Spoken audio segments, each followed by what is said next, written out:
በሴት ልጅ ብሎክ መደረግ የማትፈልግ ከሆነ በፍጹም እነዚህን ጥያቄዎች እንዳትጠይቃት። ብዙ ወንዶች እነዚህን ጥያቄዎች ከጠየቁ በኋላ ራሳቸውን ብሎክ ውስጥ የሚያገኙት ወይንም ደግሞ ከሴቷ ጋር ያላቸውን ግንኙነት ያጡታል። እነዚህን ጥያቄዎች ዛሬ ላይ የምትቀርባትን ሴት በፍጹም እንዳትጠይቃት። ምናልባት ራሷ ፈልጋ ከነገረችህ በጣም ጥሩ፣ ጆሮ ሰጥተህ አድምጣት፣ ጠይቃት። ነገር ግን በራስህ ተነሳሽነት ደፍረህ በፍጹም እንዳትጠይቃት። በቃ ነገሩ ከሷ ይምጣ። አንተ ደፍረህ ስትጠይቅና ካንተ ሲመጣ ሌላ ትርጉም ነው የሚይዘው። እነዚህ ጥያቄዎች በፍጹም አንተ ቀድመህ ልትጠይቃት አይገባም። ይህ ስለ ፍቅር ነው። ቪዲዮውን ከመጀመራችሁ በፊት ላይክ ማድረግ እንዳትረሱ። ቻናላችንን ሰብስክራይብ አድርጋችሁ ስለምትከታተሉ እናመሰግናለን። ወደ ቪዲዮ።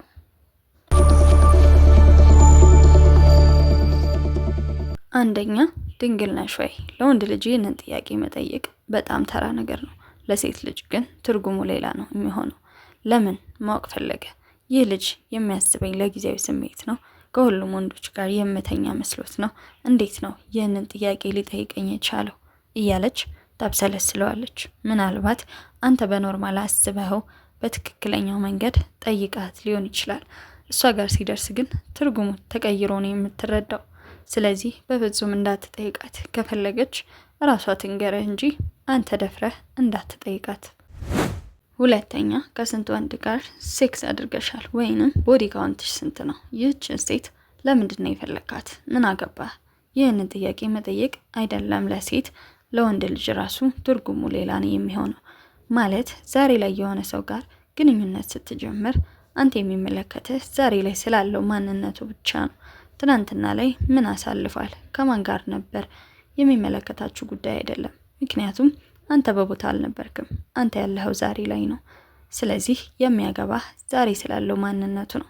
ስለዚህ ዛሬ ላይ ትኩረት ያደረገ ጥያቄ ጠይቅ፣ ከገላዋ ውጣ። የፈለገውን ያክል ፖዚቲቭ ሀሳቢ ብትሆን አመለካከትህ ሌላ እንደሆነ ነው የሚያስመስልብህ። ሶስተኛ፣ ግንኙነት ላይ ጎበዝ ነሽ ወይ? ይህች ሴት ለምንድን ነው የፈለካት? ቪዲዮ ልታሰራት ነው?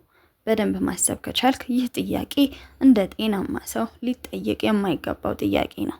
እንደዚህ ብለህ ጠይቃት ብሎክ ብታደርግህም የሚገርም ነገር አይደለም። ስለዚህ የምትጠይቀውን ነገር ወቅ። በፍጹም እንደዚህ ተብሎ አይጠየቅም።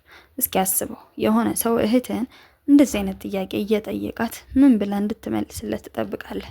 ስለዚህ በምንም ተአምር ወሲብ ላይ ያላትን አቋም በፍጹም ልትጠይቃት አይገባም።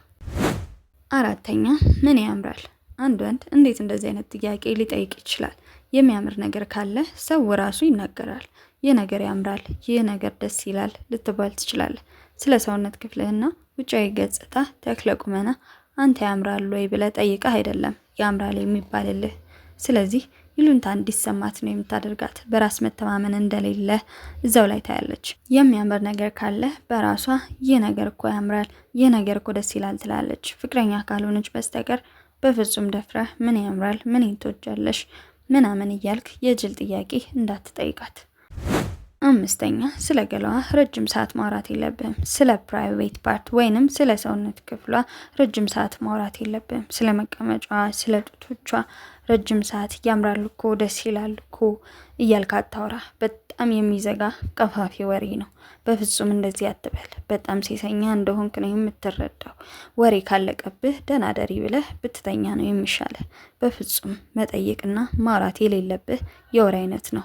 እዛ ነገር ላይ አትቆይ። ምናልባት የሚያምር ሰውነት ካላት አድንቀህ እለፍ።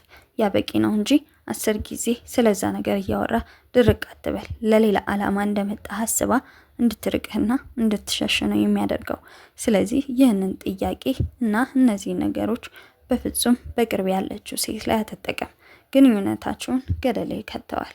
በአጭር ጊዜ ውስጥ ራስን የብሎክ ዝርዝር ውስጥ ታገኘዋለህ። ስለዚህ የምትራመደውን እርምጃ በጥንቃቄና በማስተዋል አድርገው። ይህ ስለ ፍቅር ነው። ቻናላችንን ሰብስክራይብ አድርጋችሁ ስለምትከታተሉ እናመሰግናለን። ቪዲዮውን ከወደዳችሁት ላይክ ማድረግ እንዳትረሱ። ኮሜንት ሴክሽን ላይ ሀሳብ አስተያየታችሁን፣ የተሰማችሁን ነገር ጻፉልን። ቀጣይ በሌላ ቪዲዮ እስከመገናኝ ሰላም ሁኑ።